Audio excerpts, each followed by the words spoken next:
It was like having two jobs at once, and so I was president from 2008 through 2010, and it was a time of a lot of change as far as the WMEA office goes. We rented finally our first office and moved out of the Caldwell's home, added two staff members, and it really started looking like a business with 5 employees and several part-time employees.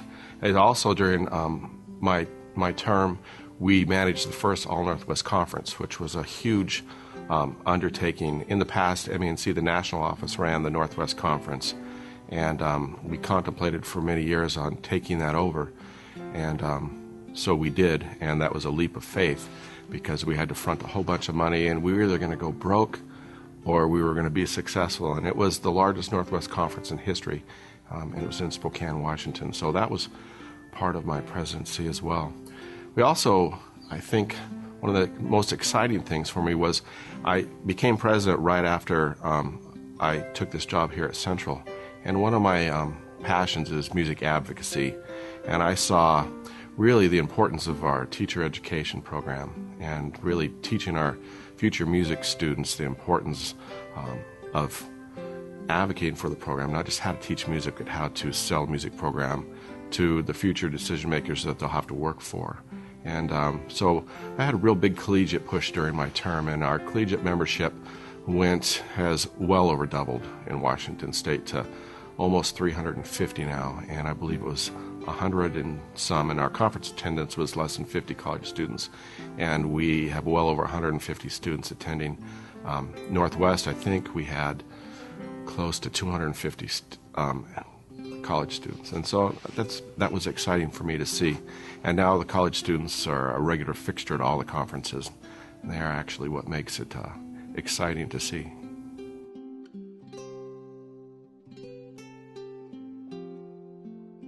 I think the future is becoming more and more involved in local and state advocacy measures. Especially in the last few years, budget cuts are a huge concern to music education. People who make decisions don't really see the value all the time of what music can really do for all students in all subject areas. And seems like we spend most of our time on the defense, and we really need to be proactive. And I know one of the things that Kevin started was a state advocacy committee that is now up and running, a resource for all our school districts and music teachers if they need help. So I think that's going to be a big push.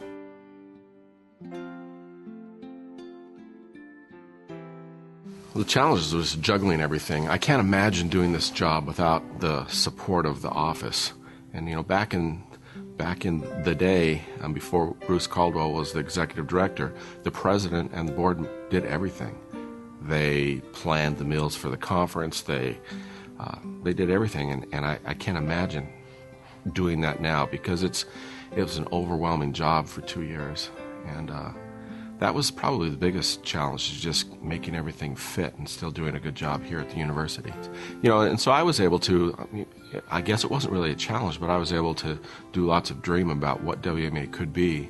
And as, all the presidents have been able to do that. And since the advent of the office, we've seen drastic changes, not only in what we do, but how we do it. And the result is we've been able to offer more member services. Offer more member services results in higher membership. And we've had set record memberships every year since we've hired an executive director. And this current term is no different. We set another record this year for enrollment. And I think that's an affirmation of what we're doing, that it does have value to our music educators, because this is a member organization and we're here to provide services for the membership. And so we've added more honor groups at every level, and that's been a recent thing.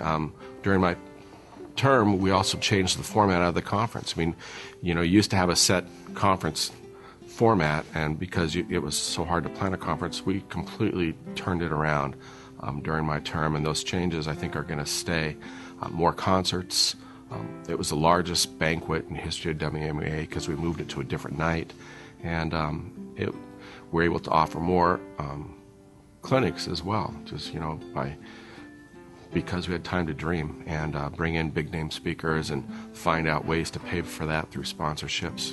And we never had that luxury of time before.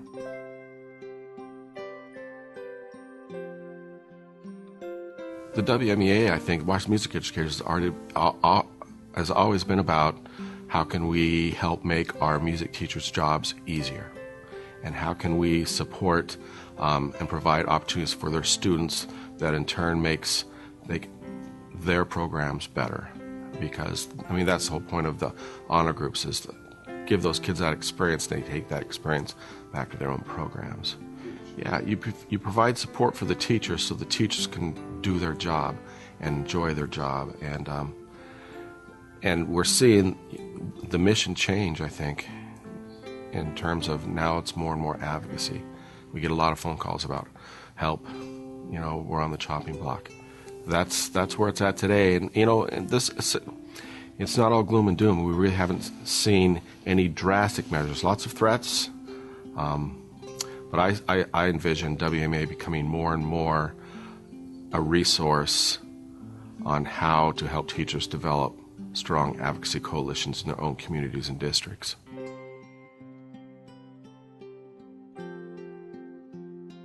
It's been, this is my 14th year in a row on the WMEA board, and so before that I was on the board in Oregon before I moved to Washington, and I just would encourage all music educators to get involved and be part of the process.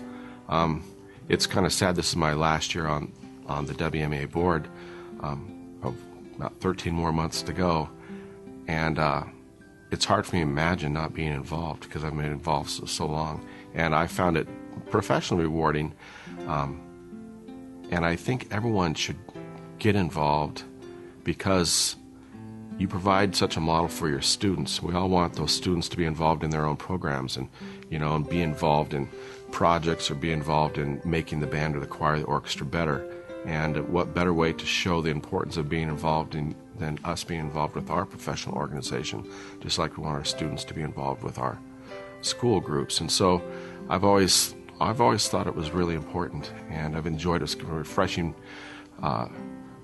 break from the kids, and not that the kids are bad, but it's refreshing to look at music education from the other side, and how can we advocate to help our teachers and students. Luckily, I'll get to stay involved on a large level.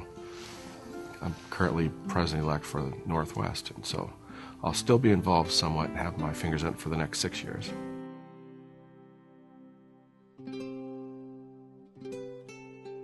The camaraderie that we develop through our professional organization cannot be replaced. What people don't realize is that when you're a music specialist, you're alone in the building.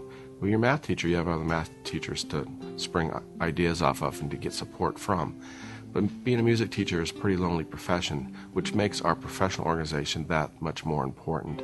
And I would challenge you, you will not find conferences in any other subject area even close to what we do as music educators. We look forward to springing ideas off each other, to help each other, to hang out at night, have refreshments afterwards with each other, and get that support that we so desperately need.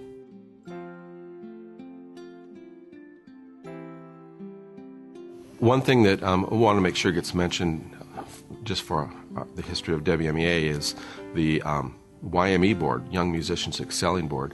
Several terms ago, and I can't remember whose term it came under, but we'll find out. We started this board because we heard from music teachers that students weren't applying for all-state band, all-state choir, and all-state orchestra because they couldn't afford it. And many schools, as much as we'd like to think schools treat students equitably, they don't. Athletes seem to get the bigger piece of the pie. And so we saw a desperate need to form an organization with the goal in mind to create an endowment to eventually make all-state experience free for anyone and for everyone. On the short term, we wanted to make funds available, so if a student thought they couldn't afford it, we wanted to make sure they still tried out and provide the help they need so they could have that all-state experience. So we contacted Gerard Schwartz from the Seattle Symphony, and he's retiring this year, and we're really sad about that, but he's a really strong music education advocate. And we asked if he would be willing to be involved and possibly chair the committee. He didn't even blink an eye. He said, of course. And he's been, since the beginning, he's been the chair of the committee, and several prominent business people from the Seattle area are on this board. And we have an endowment started, and it's slowly growing. But on the short term, we've been able to offer, the WMEA board has been able to offer scholarship help for any student who can't afford it. And so far, 100% of the requests have been granted. We have not had to turn anybody away. The result is the number of auditions for All-State and All-Northwest has doubled. It went from 1,800 to 2,000 auditions, sometimes to well over 4,000 auditions this last year.